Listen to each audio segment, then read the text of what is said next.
Okay, so typically when I start is I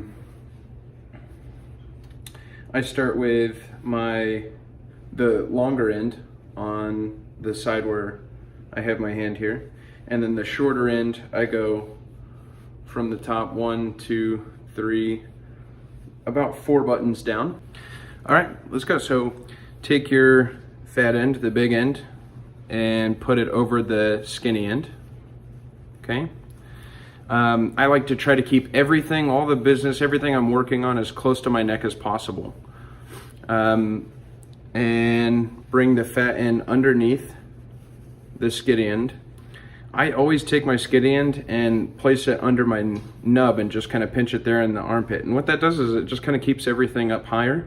When the knot starts to form here in just a second, you're not looking at the knot with a lot of the fat pieces showing. There's a lot less to readjust. And go ahead and bring the fat part up through the neck part and down.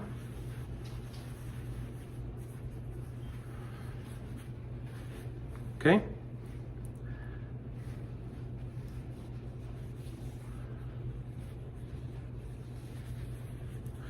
All right, and the next part is just take this fat part, bring it across over to your shoulder and underneath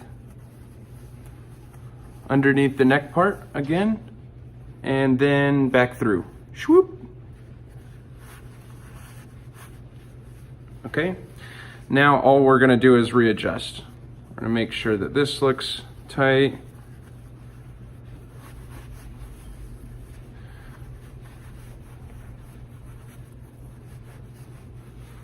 So when you pull down here, it's gonna tighten the knot. When you pull down on the little one while holding the outsides of the knot here, it's gonna cinch it up closer to your chin. Okay, so pull down on the fat one, the knot gets tighter. Pull it down on the little one, the knot is cinched. This is how you move it. You move it up and down the little one. The knot is basically being made by the fat part of the tie, and it's just sliding up and down this little part of the tie. So I can bring it all the way off, and now see, you only have, 3-4 inches of the little tie left. I can slide it all the way back up.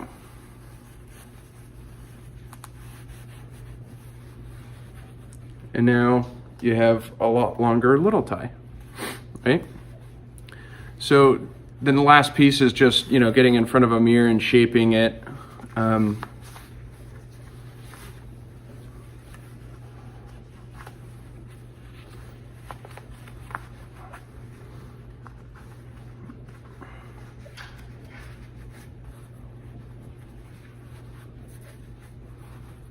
Get in front of a mirror, shape it.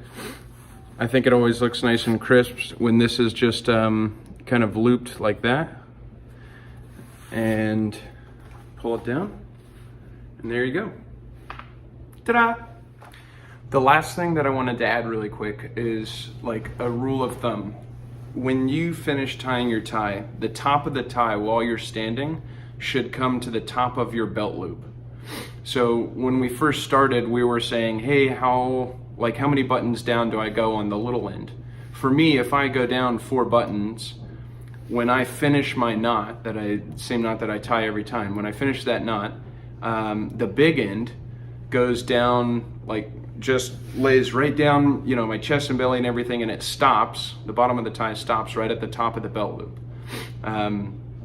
So that way, when you're sitting down, you don't have too much excess, and when you're standing up, it doesn't look like you tied a tie that goes down, halfway down your stomach.